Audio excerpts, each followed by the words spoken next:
Halo, assalamualaikum warahmatullahi wabarakatuh. Berjumpa lagi dengan saya Dianista Sari. Hari ini kita akan memasak salah satu jenis sayur yang memang sering kita temui di pasar ya mungkin ya.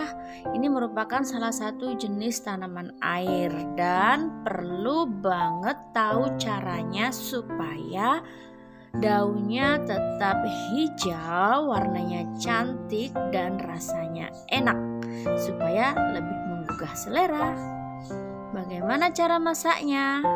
Yuk, kita ke dapur.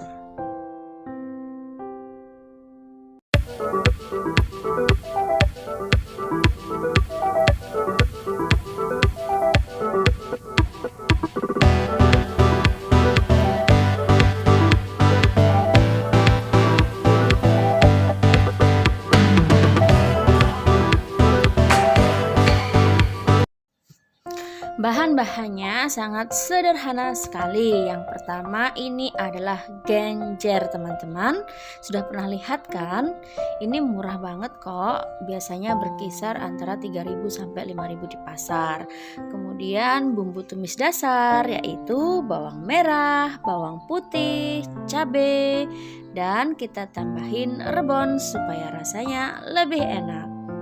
Untuk cabai, bawang merah dan bawang putih disesuaikan dengan selera ya. Saya pakai 4 siung bawang merah, 3 siung bawang putih dan kurang lebih 1 ons cabai. Dan kita hari ini akan memakai bumbu yang spesial yaitu minyak ikan. Ini akan memberikan rasa agak mirip-mirip terasi tapi enak. Kalau teman-teman tidak punya minyak ikan di rumah, teman-teman bisa menggunakan terasi sedikit ya. Pertama-tama potong-potong genjernya, kita potong dari pucuknya ya sampai setengah batang. Sisanya kita buang. Seperti ini, karena biasanya kalau yang di bawahnya jika dimasak agak kurang enak ya teman-teman. Tapi nggak tahu deh, itu juga tergantung dari selera. Jika teman-teman mau masaknya sampai bawah juga nggak apa-apa. Tetapi nanti pengolahannya agak ekstra ya teman-teman. Jadi tidak ada binatang atau telur lintah atau apapun yang masuk ke dalam rongga-rongga yang ada di dalam genjer. Nah, bagaimana cara masaknya supaya ini terbebas dari kuman-kuman atau dari binatang yang ada di dalamnya? Kita beralih ke tahap selanjutnya.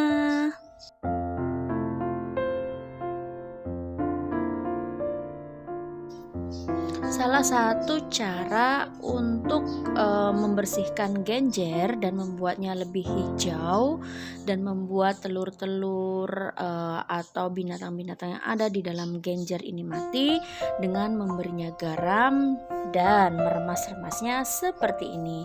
Kita akan meremas-remasnya sampai seluruh air yang ada di genjer keluar dan genjernya menjadi layu dan berwarna lebih hijau. Jika teman-teman tidak suka cara ini, teman-teman sebenarnya bisa merebusnya, tetapi jika merebusnya kadang-kadang kita kurang panas suhunya, karena kalau terlalu panas akan membuat warna genjer lebih coklat-coklat tua dan menjadi tidak hijau dan tidak menarik untuk dibuat sayur ya teman-teman. Karena itu saya lebih menyarankan dengan cara ini. Nah, ini airnya sudah mulai keluar kan teman-teman. Ini tentu saja karena menggunakan garam maka rasa genjernya asin. Supaya tidak terlalu asin, maka ini nanti perlu kita cuci sebanyak kurang lebih 3 kali dengan air yang berganti-ganti ya. Nah, ini kita ulek dulu cabai rawitnya.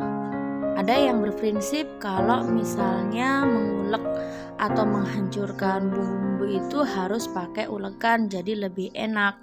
Kalau menurut saya setuju dengan prinsip ini karena ketika menggunakan blender rasanya agak sedikit beda ya teman-teman. Bagaimana menurut teman-teman? Tapi tentu saja dengan menggunakan blender akan lebih praktis, tergantung pilihan teman-teman saja ya. Kita tidak akan menguleknya sampai halus benar, tetapi hanya runyah-runyah bahasa Jawanya, atau ya seperti ini, nggak terlalu halus atau nggak terlalu lembut.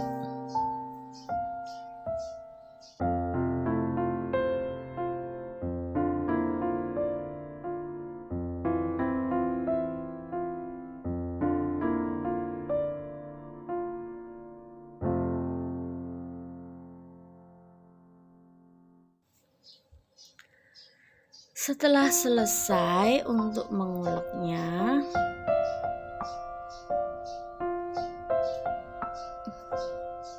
kita kasih sedikit garam, kemudian kita ulek lagi biar agak sedikit halus, tetapi tidak halus benar ya teman-teman.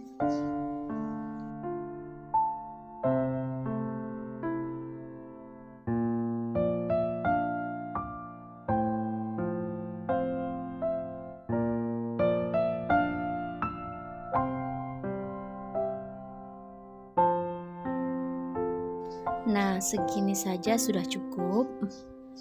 Ini akan kita kumpulkan, kemudian kita tumis.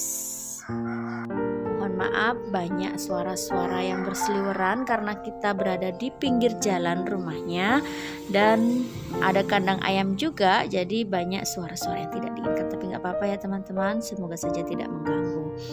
Nah, ini kita panaskan dulu minyaknya.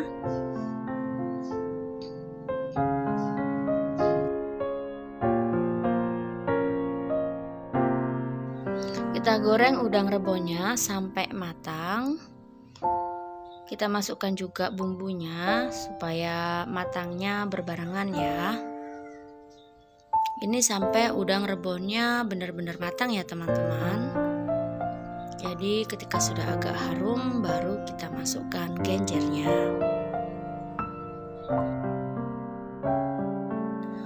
Udang rebon asin ini akan memberikan sensasi yang enak banget. Kemudian rasanya juga lebih gurih. Tetapi yang perlu teman-teman perhatikan bahwa udang rebon ini rasanya asin banget. Jadi kalau misalnya teman-teman tidak suka asin, teman-teman bisa rendam sebentar di dalam air, kemudian ditiriskan baru ditumis.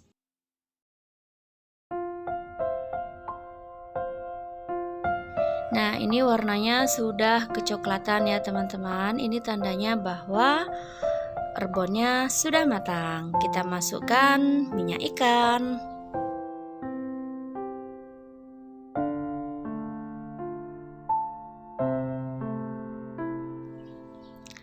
Kita masak-masak lagi, kita aduk-aduk lagi sampai beberapa saat sehingga tercampur antara minyak ikan, bumbu tumisan, dan udang rebon.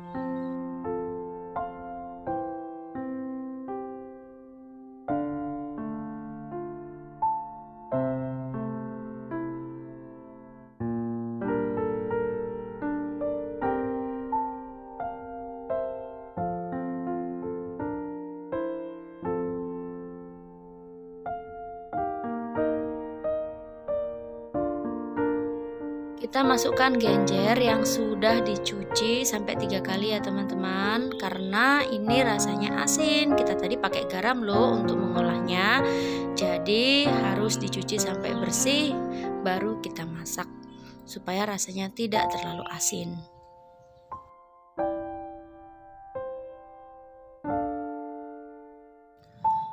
Menumis genjer ini tidak terlalu lama teman-teman, karena kan bumbunya sudah matang nih, tadi rebonnya juga sudah matang. Jadi tinggal sedikit mematangkan genjernya.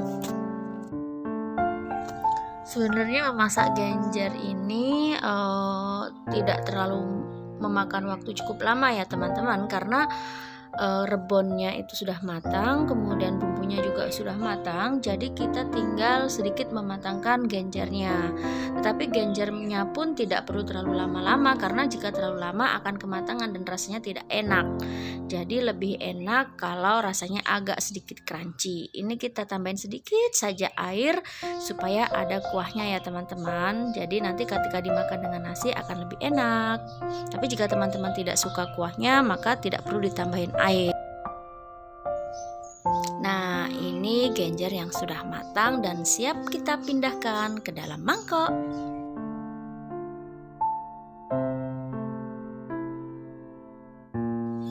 Genjer teri rebon siap untuk dimakan bersama dengan nasi, Ini enak sekali jika teman-teman punya ikan asin di rumah, teman-teman tinggal goreng, kemudian teman-teman makan pakai nasi yang panas dan genjernya pun yang masih hangat.